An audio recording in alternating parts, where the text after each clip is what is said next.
الحمد لله رب العالمين، والصلاة والسلام على سيد الأنبياء والمرسلين وعلى آله وصحبه أجمعين.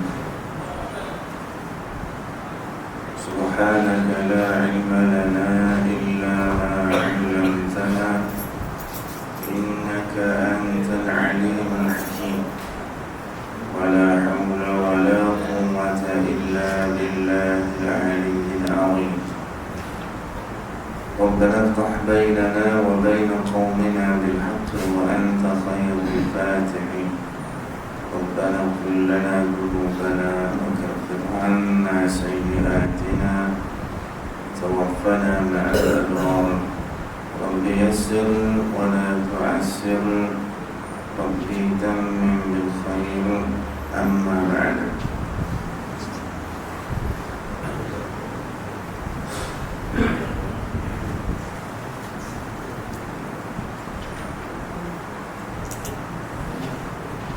mana baca? Baca mana?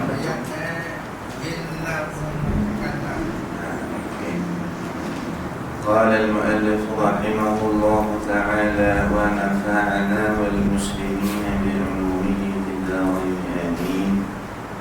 قال رسول الله صلى الله عليه وسلم إن الملائكة لتضع أجنحتها لطالب العلم رضا بما يصنع. Sabda Nabi sallallahu alaihi wasallam, sesungguhnya para malaikat itu akan melindungi penuntut ilmu dengan sebaik-baiknya kerana redha dengan apa yang dibuatnya.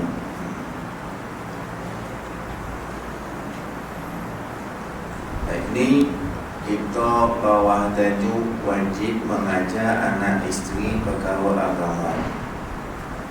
Dan yang sebelum ni, kita nak mengajar mesti kita sendiri ada benda nak diajar.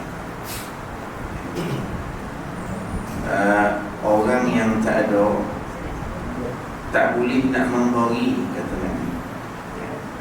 Kalau benda tak ada, nak bagi sesuatu. Jadi mahu tidak mahu tanggungjawab ini mesti ada dengan kita. Selagi mana ada orang bawah tanggungan kita, diwajib mengajar anak isteri perkara agama. Benda agama tu dulu kena dengan kita, bukan pada perkara agama saja. Benda kait dengan perkara dunia pun sama. Macam kita nak ajar orang, kalau kita tak ada benda nak diajar, guru sekolah yang ajar sekolah tu dipastikan ada kelulusan. Kelulusan tu lah dalil kepada kebolehan apa yang ada ke dia. Kita nak cek satu-satu susah. Tengok apa kelulusan no sijil kau, ni dalil sijil kami kau boleh ajar. Macam itulah kita, dalil kepada ilmu kita. Antaranya adalah amal kita. Kita tak beramal, sebenarnya kita nak tunjuk orang supaya beramal, tak boleh. Sebab tu amal itu penting. Allah Subhanahu wa ta'ala sebut dalam Quran, apa nama, sebenarnya ayat la yastawul surah Sajadah tu pangkal. Ini pangkal dah, besok tak ada pen.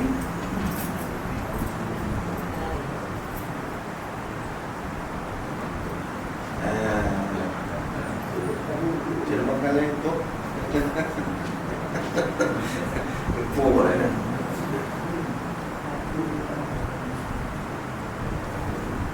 Amal ladina amanu tu pun lebih kan sebelum kamayam.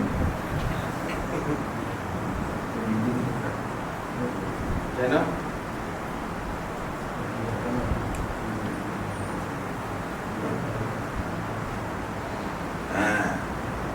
afaman kana mu'minan kaman kana fasiqa la yastawun.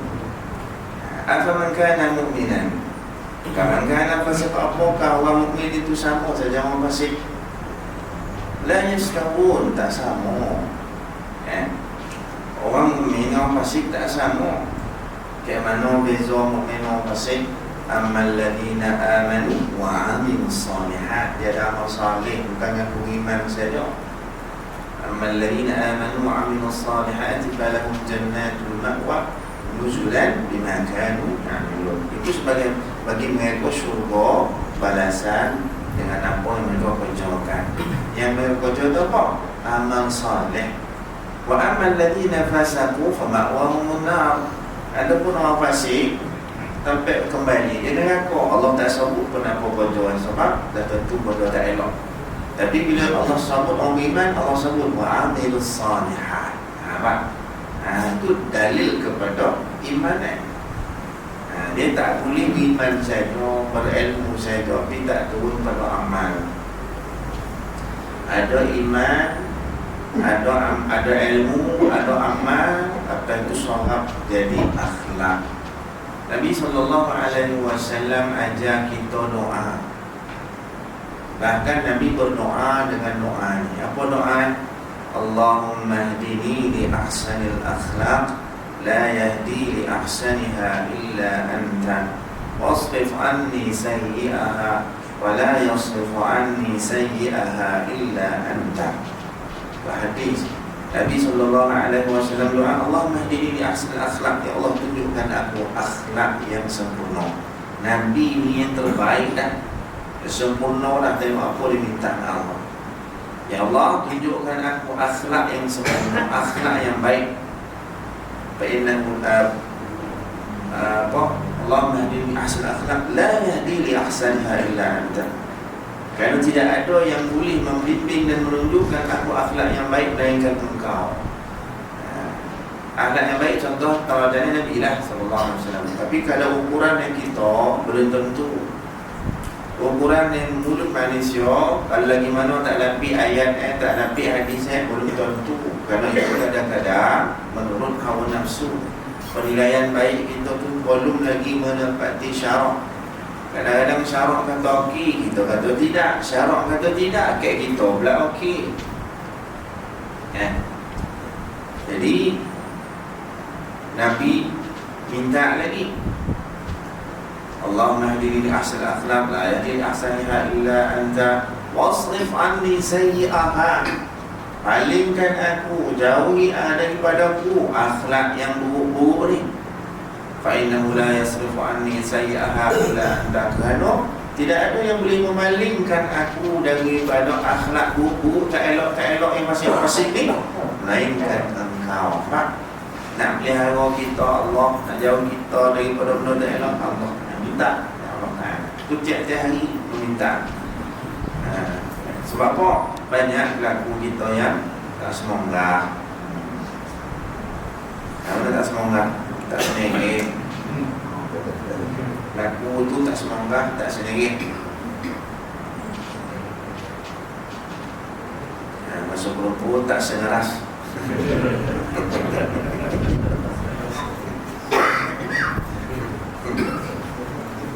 Baik, innal malaikata la tad'u ajnihatiha li talibil ilm.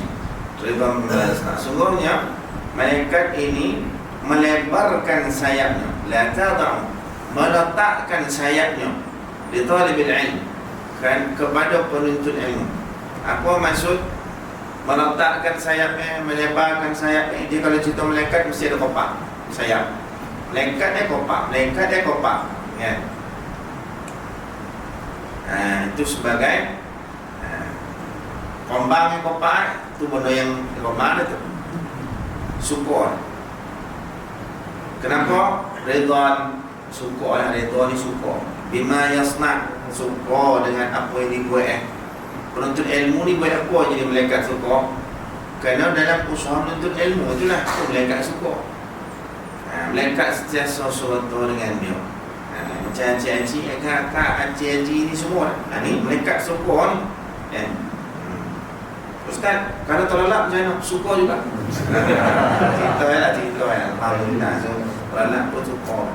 Yang penting malaikat doa dengan kita.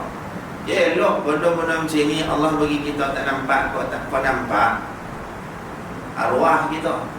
Sebab malaikat ni ciptaan Allah besar-besar. Kita ni kecil-kecil ya. Malaikat ni ciptaan Allah. Makhluk ni Allah cipta ni, yang kata malaikat ni besar-besar. Dia kan kecil-kecil. Dia sebahagian daripada kopak yang kecil ya, tu dah menutupi bumi habis semua. Bayangkan ditampar gitu. Habis. Itu malaikat. Dan Allah ciptakan malaikat, Allah sebut la ya'sunallaha ma amarahum wa yaf'aluna ma yu'marun. Ini Allah sebut dalam Quran, malaikat tu makhluk dia yang mulia. La ya'sunallaha ma amarahum. Tidak pernah sekalipun engkar dengan apa yang Allah perintah dan mengatakan. Tak engkar sikit pun. Wa yaf'aluna ma yu'marun, sentiasa buat apa yang Allah suruh. Suruh yang buat. Tak ada tangguh sikit pun. Itu kata malaikat. Tapi datang manusia, ditangguh-tangguh, kadang-kadang tahu, kadang-kadang banyak lagi tahu tinggal tu. Yang Allah suruh tu dari buat, yang ditogah mulia dah. Tu manusia. Itu Allah sebut zaluman jahulan, jahat lagi bodoh. Bukan bodoh tak berakal tak, bodoh salah pilih. Itu manusia. Akhirnya kebodohan tu bawa zalim. Ada orang bodoh tapi dia tak bawa nilai zalim. Dia bodoh-bodoh ke dia. Dia tak berakal ni, zalim. Hadis yang lain lagi, ni elok kita elok lah ni. Huduru majlis ilmin afdal min salati alfi rak'ah wa iyadati alf marid wa huduri alfi janazah. Saya rasa saya dah sebut hadis ni sebelum ni kan. Hadir majlis ilmu lebih afdal daripada salat sunat 1000 rakaat.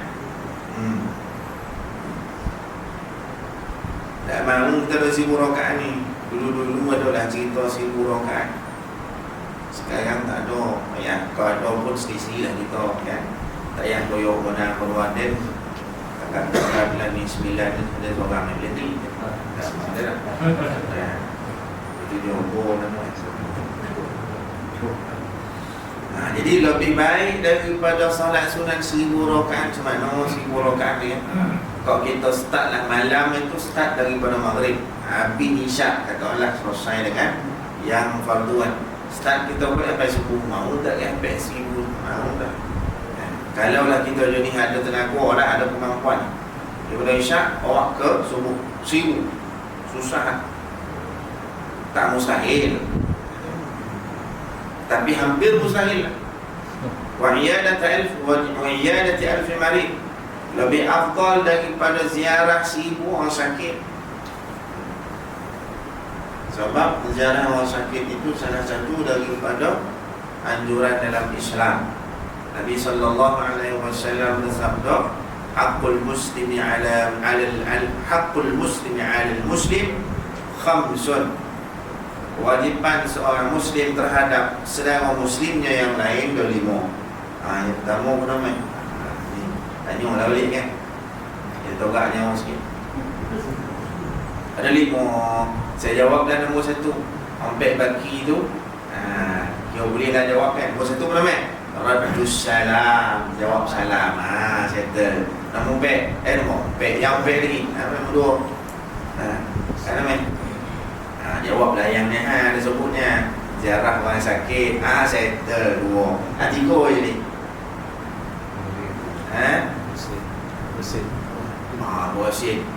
Bosin hujung sekali tak apa. Tasmitul aatis, bukan bosin mendoakan orang bosin. Bosin tak ada pega pocong, tak ada pega kan. Tak mendoakan dia tu bukan bosin bosin Kalau bosin ni payah kan nak adjust bosin ni kan. Hari ni dia nak bosin 5 kali dah, tak mahu dia tahu. Itu hak seorang Islam yang lain. Pertama tadi menjawab salam. Lepas itu nombor 2 nak ibadah. Saya ada orang sakit. Nombor 3 haji qubah, mendoakan orang bosin. Orang bosin ni kalau dia sebut alhamdulillah, dia doa lah. Kalau tak sebut, ada ulama kata makruh. Soalnya apa dia kan? Tak ada. Jadi kalau dia ada bunyi alhamdulillah, terdoakan dia. Cara doa yarhamukallah. Orang bosin dia doa orang doakan dia pula mendoakan orang tu yahdikumullah wa yuslihu balakum. Itu doa kita pula yang bosin ke orang yang doa kita tu. Itu selesai 3. Ada 2 lagi yang komplek nama ittiba'ul janaiz, mengiringi jenazah. Jenazah minggu kubur, kita iringilah, baik pahala banyak. Yang terakhir dia tiap cuti sekolah dia doa ni.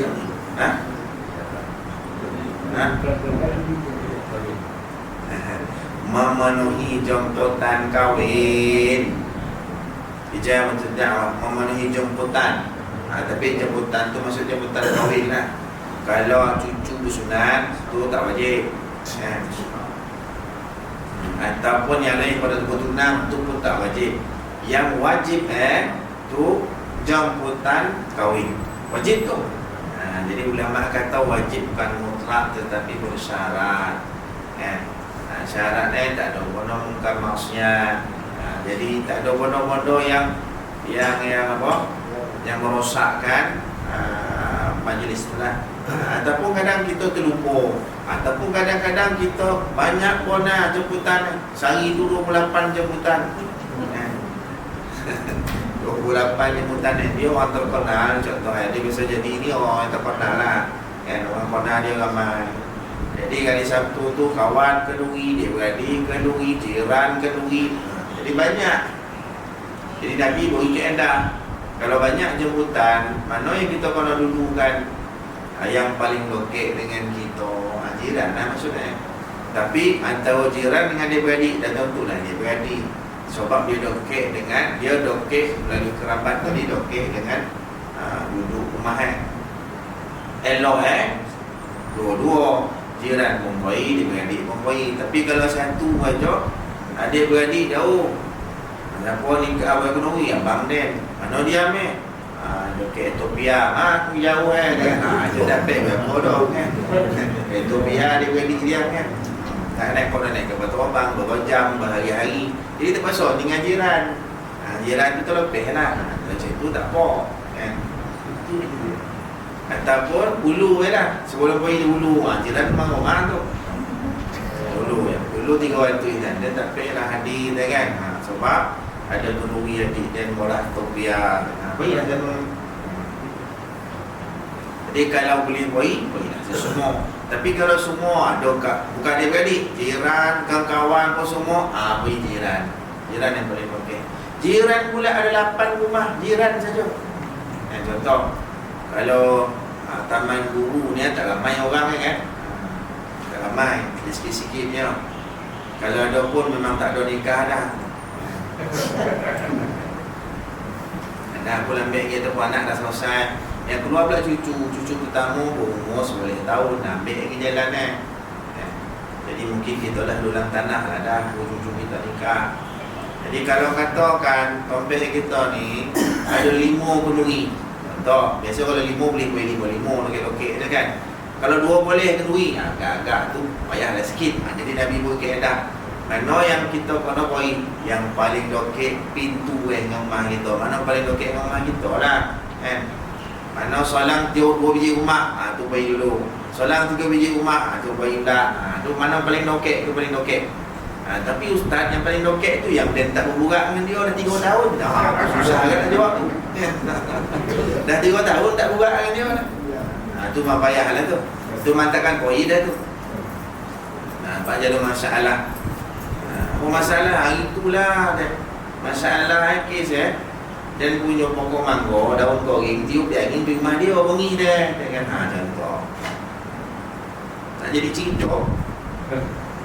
Jadi itu masalah tu kalian-kalian kan. Sebab boleh. Tadi kan ada ayat kan, surah Sajadah. Inna haula yuhibbuna al-ajilata wa yadhanuna wara'ahum yawman thaqila. Sesungguhnya mereka itu suka hal-hal dunia, cari, langsung tak ingat, tak beringat. Wa yadharuna wara'ahum yawman thaqila, ditinggal tanggungjawab akhirat lupa dia bono-bono yang boring, besok nak menjawab di akhirat besok. Benda tu dia tak diakui. Orang yang menumpu hidup dunia dah tentulah kalau ikut ayat tadi ni akan tinggal urusan-urusan yang akan memberatkan dia besok di akhirat. Bayar menjawab. Kadang-kadang ada yang hal-hal hidup jiran ni kan. Sebab tu Nabi SAW kata apa? Nabi kata thalathu khisalin min sa'adatil muslim, 3 perkara yang menjadi antara sebab kebahagiaan seorang muslim. Apa 3 tu? Yang pertama Nabi kata al-jarus salih, jiran yang baik. Hidup kita tenang dapat jiran elok. Bahkan kadang-kadang ada jadi jiran jauh lebih baik daripada adik-beradik kita sendiri dah. Saya pernah jumpa kawan yang Allah kan. Jiran itu lebih pada adik-beradik. Kalau jiran bawa pergi mana-mana, siap jiran tu apa boleh tak bang dan bawa anak abang seorang ni ambil dia jalan di bagi tu. Anak kita yang paling kecil tu, yang paling monsu tu dia bawa jalan dah rapat pona kan. Kau nak bawa anak dan di mana ni jalan ni? Di Mekah. Mekah bawa jalan. Contoh kan. Mekah bukan dokek-dokek kan Nabi Surban tak. Nabi Mekah ni dia nak bawa anak atau seorang boleh tak? Bawa lah. Punya rapat kan di Mekah. Semua jauh-jauh jalan ni. Itu yang pertama, jiran yang baik. Nombor 2, saya dah sebut sebelum ni kan. Nombor 2 apa nama? Contoh al-manzilul wasi', rumah yang luas. Rumah selesa lah. Rumah besar ni subjektif. Kadang-kadang rumah kita pada mantau. Contoh macam saya mantau, saya tengok besar dah. Macam rumah di bukit tu dah yang dah jadi rumah untuk orang kahwin ni. Macam ni kan. Bagi saya dah besar dah tu. Tapi sebahagian orang kecil, rumah dia dianggap besar kalau rumah tu macam rumah Sri Perdana. Itu besar. Rumah menteri. Katakan kecil tu, tidak kan. Subjektif lah, masih subjektif. Tapi sekurang-kurang memenuhi keperluan yang ada dengan kita. Contoh anak kita empek, sesuai lah. Kalau rumah takat-takat setingkat ada 3 bilik, contoh sesuai lah. Takat empek orang anak, 1 bilik kita lelaki bini, nombor 2 bilik anak perempuan, nombor 3 bilik anak lelaki. Contoh tu kira rumah selesa. Kalau anak saja macam Ustaz Halim, baik boleh nak. Orang baik boleh nak. Payah nak jumpa zaman sekarang. Orang pun tanya, berapa orang bini Ustaz? 3 kot? Tak, seorang. Kalau 28 dah. Ada tak kita jumpa bini 3, anak 2? Ini lagi ramai pada anak. Macam mana? Nabi suruh kan, elok nikah lebih ni. Kalau yakin adil lah kan. Pasal apa Nabi bangun? Pasal itu akan jadi sebab antara kenapa kita boleh dapat anak dan cucu yang ramai kan. Dengan cara nikah yang lebih pada seorang. Antara kadang-kadang lebih pada seorang pun tak banyak. Contoh itu kerana Allah lah. Sebab tu Nabi kata nikahlah, beranak pinak lah. Beranak aku bangun dengan umatku yang ramai, besok dia yang kiamat. Itu kan Nabi bangun. Dia siapa nikah lebih pada seorang, Nabi bangun ke dia. Sebab tu orang nikah lebih pada seorang, dia akan sentiasa ada ke masjid. Sentiasa ada ke masjid. Itu kalau 2, kalau 3 jadi AJK tu. Siapa imannya, kau nama ada masjid dah Pagi di pada pagi potang ada masjid. Sarapan masjid. Kan tengah hari masjid. Kan malam masjid kan. Kalau apa? Alhamdulillah lah. Okey dengan masjid. Padahal bergamu. Ada apa? Yang ketiga namanya. Pertama, jiran yang saleh. Nombor 2, rumah selesa. Nombor 3, wal markabul hani, kenderaan yang selesa, kenderaan yang baik ya. Itu pun ikut keadaan kita lah. Kalau anak macam Mesir ni 7 orang, 2 orang tak ada lagi 5 orang, tak sesuai lah kereta. Kalau ada macam MPV macam tu lah. Kalau anak tak boleh macam Ustaz Alim tu pun nak lepas.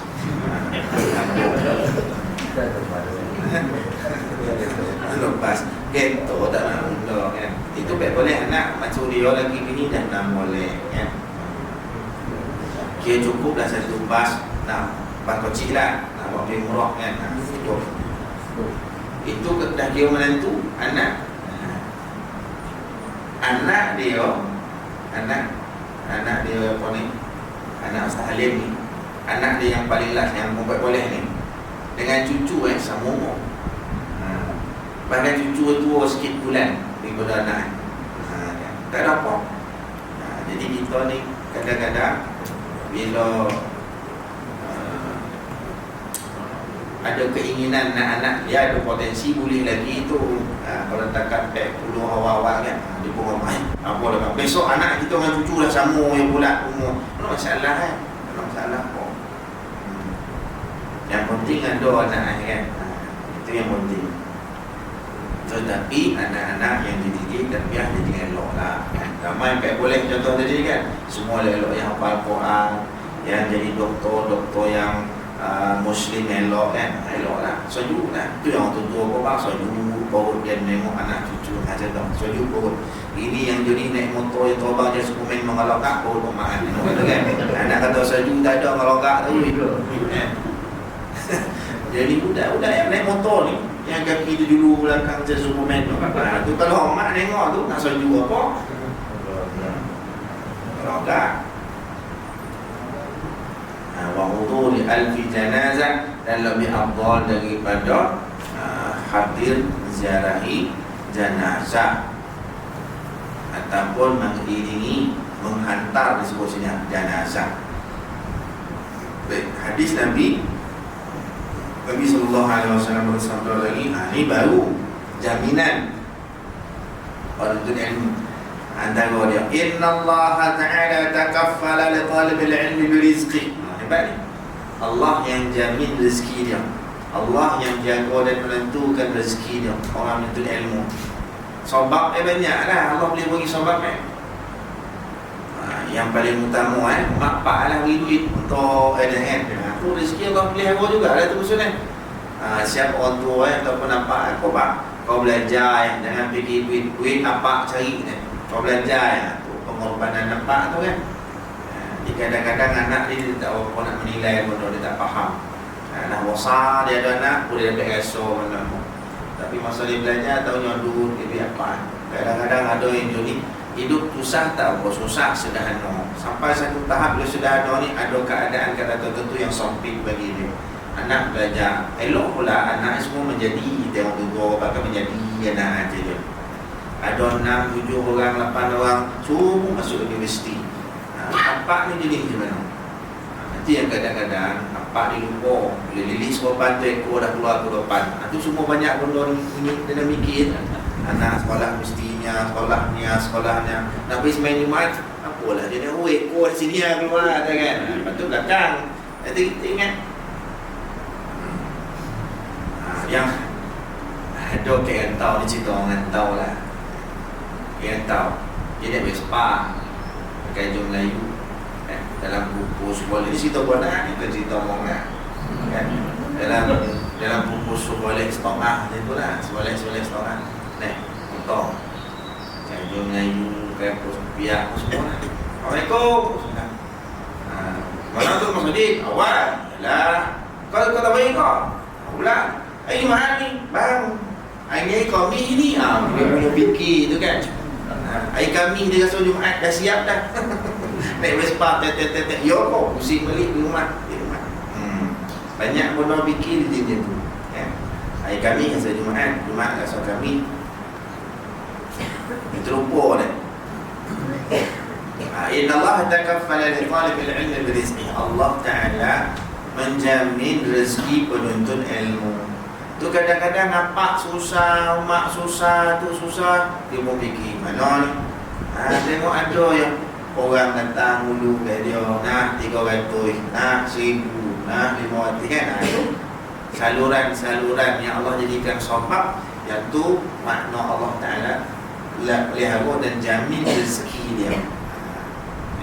Dulu Bahkan sekarang pun ada sebahagian yang belajar pondok, tapi jenis-jenis yang betul-betul ikhlas belajar agama, betul-betul cari ilmu ni kerana akhirat betul. Ini Allah nak ajar. Kalau dunia susah, itu pun kadang-kadang kita tengok Allah beri mudah juga kayaknya. Sampai satu tahap masuk belajar agama pada satu topik yang semua beri nak belajar, kau jangan fikir makan beri, topik tinggal beri, kitab beri, semua belajar. Itu pun dibantai melansik dia kau jawab. Masalah tu. Ya. Sampai macam tu lah Allah mudahkan penuntut ilmu. Masuk ni memang topik. Semua dijamin. Ya. Semua dibayar free. Ya. Macam ada universiti sebahagian, kalau di Mosi saya belajar pun dianggap percuma juga. Bukan percuma je lah, dia banyak kita boleh kitab lah, tapi masuk universiti tu bayar RM2 atau RM2 kan. Tapi banyak keluarga boleh kitab tu boleh sendiri, tapi untuk kuliah apa semua dia tak ada. Dia banyak kita keluarga boleh kitab, sewa rumah, makan minum sendiri tu bayar sendiri lah kan. Itu yang belanja masih tak tinggi lah. Tapi kalau sebahagian topik tu RM100,000 pun ada habis belajar universiti. Sebab universiti Azhar ni universiti yang dipanggil pun universiti wakaf. Universiti wakaf, universiti yang antara dia punya aset yang antara terkaya di dunia juga ya. Sebab aset dia aset wakaf, orang banyak nyumbang, dunia Islam nyumbang. Baik, sikit lagi ya. Sebenarnya jaminan Allah Ta'ala ini adalah suatu jaminan khas sesudah jaminan umum yang biasanya diberikan kepada sekalian makhluknya yang melata di atas muka bumi. Jadi segala makhluk Allah Ta'ala jamin rezeki ya. Ada riwayat gambaran hadis tu, Allah Ta'ala akan cukupkan, tentukan, dapat semua yang Allah tetapkan. Kalau contoh naik kapal terbang sekalipun, kalau masih ada lagi baki rezeki yang Allah belum beri dia, terompeh macam mana pun dia tetap takkan mati, sebab ada lagi bagi rezeki yang Allah tetap dia belum selesai. Macam tu lah lebih kurang rezeki. Betul pula rezeki ni kita usaha macam mana pun letakkan keputusan ujung yang dapat tidak itu dalam kuasa Allah. Kalau ada benda tu dalam mindset kita dalam usaha cari joki, kita tidak akan rasa kecewa dan rasa iri hati lagi kepada rezeki orang lain. Pasal kita tahu dah apa yang kita dapat dah tentu dari Allah Ta'ala. Yang bahagian kita tidak akan salah alamat pergi ke orang lain. Begitu juga yang hak orang lain takkan pergi ke kita. Itu kalau ada dalam kepala. Dalam usaha cari rezeki ni, benda tu penting dalam kepala, supaya kita sentiasa dapat 3 benda dalam usaha cari nafkah. Pertama, sabar. Nombor 2, redha. Dan terakhir, syukur. Yang sabar bila kita usaha, redha apa yang kita dapat, yang redha. Syukur untuk kita sentiasa beramal salih dengan apa nikmat dan kurnia yang Allah beri kepada kita. Syukur itu penting. Setiap kita dapat akan menambah taat kita kepada Allah, itu sifat syukur. Redha apa yang Allah beri, apa yang Allah tak beri, terima, itu redha. Redha akan menumbuhkan sifat qanaah. Qanaah itu rasa cukup. Wa ma min dabbatin fil ardi illa 'ala Allah rizquha. Tiada binatang yang melata di atas muka bumi ini melainkan Allah menjamin rezekinya. Itu secara umum. Yang khusus itu lebih kepada dalam bentuk kemuliaan. Yang umum ni memang Allah tetapkan, takdirkan semua ada bahagian dan haluan rezeki mereka masing-masing. Kalau manusia tu memang yang mukmin, ada pun yang kafir, bahkan yang kafir itu lebih hebat lagi. Punya rezeki hidup dunia yang Allah bagi banding yang mukmin. Itu dari sudut umum. Binatang pun ada bahagian, tapi dari sudut yang khusus penuntut rezeki. Dan penuntut rezeki ini yang khusus ni lebih kepada saya sebut tadi, kemuliaan Allah Ta'ala berikan. Maksudnya jaminan Allah terhadap rezeki penuntut ilmu ialah menambah kemudahan baginya, menolongnya dan menjauhkan kesusahan. Ini semua tu maksud kemuliaan lah. Saya sebut tadi. Baik, wallahu a'lam. Nanti kita sambung. taqwa. Baik kepada Allah sallallahu alaihi wasallam Muhammad wa ala alihi wasallam. Subhanakallahumma wa bihamdika asyhadu an la ilaha illa anta astaghfiruka wa atubu ilaik. اللهم آرنا الحق حقا وارزقنا اتباعه وأرنا الباطل باطلا وارزقنا اجتنابه. اللهم فقهنا في الدين وعلمنا تأويله. اللهم ربنا زدنا علما وارزقنا فهما. اللهم اجعل معنا هذا جمعا مرحوما وتفرقنا من بعده فرقا معصوما. صلى الله على سيدنا مولانا محمد وعلى آله وصحبه وسلم. الحمد لله رب العالمين. والسلام عليكم.